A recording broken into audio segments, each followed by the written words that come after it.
5 foot 6 ইঞ্চি উচ্চতার আনোয়ার হোসেনকে তার নিজের উচ্চতার চেয়ে ছোট্ট একটি ঘরে আটকে রাখা হয় 2 মাস 8 দিন। সোজা হয়ে শুতে পারতেন না তিনি। চোখ আর হাত বাঁধা অবস্থায় একটু অসতর্ক হয়ে নড়াচড়া করলেই কমোডের সাথে আঘাত পেতে হতো তাকে। প্রতিদিনই নতুন নতুন শাস্তি নির্ধারণ করা হতো তার জন্য। কোনো ধরনের রাজনীতির সাথে জড়িত না থেকেও তাকে গুমের শিকার হতে হয়েছে। 2024 সালে 7ই মার্চ বাড়ির সামনে থেকে তাকে তুলে নেওয়া হয়। সকালে আইসা 2-3 জন মিলে সিগারেট দিয়ে ছেঁকে দিত। হঠাৎ একদিন এসে আমার 2 পা বাঁধলো, বাঁধে এই পায়ে 3টা লোক, এই যে প্রথম 3টা লোকে বড় নখটা আগে টান দিয়ে উঠে ফেললো। এইটাই ছিল আমার মানে এই মায়ের ধরের মধ্যে সবচেয়ে যন্ত্রণাদায়ক। 2 দিন পরে এসে এই পরের 2টা নখ উঠে ফেললো। ইলেকট্রিক শক দিয়েছে, সবাইকে দেয় হাতে, আমাকে দিয়েছে এখানে, আমার মনে আছে আমাকে দিচ্ছে এখানে।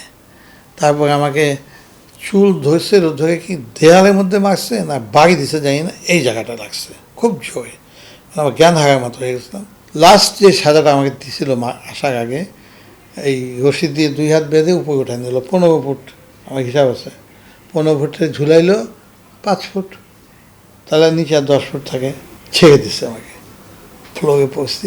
এই হাতটা এই পা দুইটা একজনে ধরে রাখছিল এইভাবে, আমার হিপটা একদম মাটিতে, মনে হলো পিঠে হাড্ডি টাড্ডি সব ভেঙে গেল। আয়নাঘরে আটকে রেখে 3 পাতার সাদা স্ট্যাম্প পেপারে স্বাক্ষর নেবার চেষ্টা করা হয়েছে তার কাছে।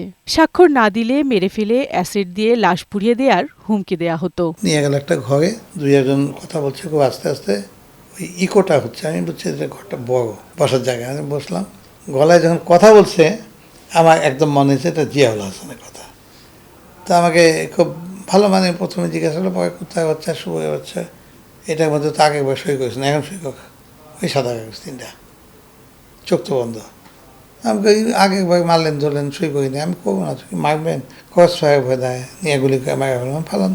এটা বলছে যে মারলো খুব ঘুষি টুসি মায়েরা।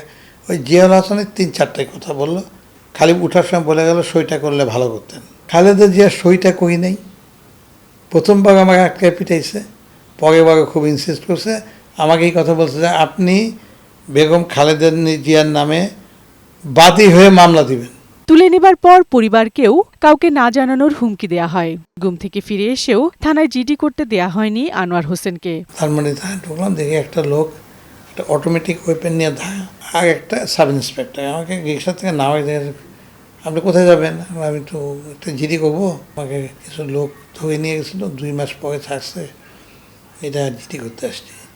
ওই যে আর্মস যে লোকটা খারাপ মেশিনটার তাই না, আমার কোনো শুয়ে বাচ্চা জিডি করতে আসছিস, বুঝিস না কাহিনী ছিল, এইসব জিডি করা নিষেধ, জিডি নেওয়া নিষেধ। নির্যাতনে বাঁ চোখ এবং 2 পা ক্ষতিগ্রস্ত হয়েছে আনোয়ার হোসেনের। নিজের প্রতি হওয়া অমানবিক এই নির্যাতনের বিচার দেখে যেতে চান এই ভুক্তভোগী। 1 নম্বর আসামি শেখ হাসিনা, 2 নম্বর স্বরাষ্ট্রমন্ত্রী, 3 নম্বর আইজিপি, 4 নম্বর এই ঢাকা ডিএমপি কমিশনার। আমি সরকারের কাছে আমার বিচার চাই, আমাকে যাতে অত্যাচার করছে এইটার বিচার করেন, এটা যারা জড়িত তাদের বের করেন এবং তাদের শাস্তি দেন। গুম কমিশনে দায়ের করা মামলার দ্রুত বিচার চান এই প্রবীণ চিত্রগ্রাহক। বিউটি সমাদ্দার, বৈশাখী সংবাদ, ঢাকা।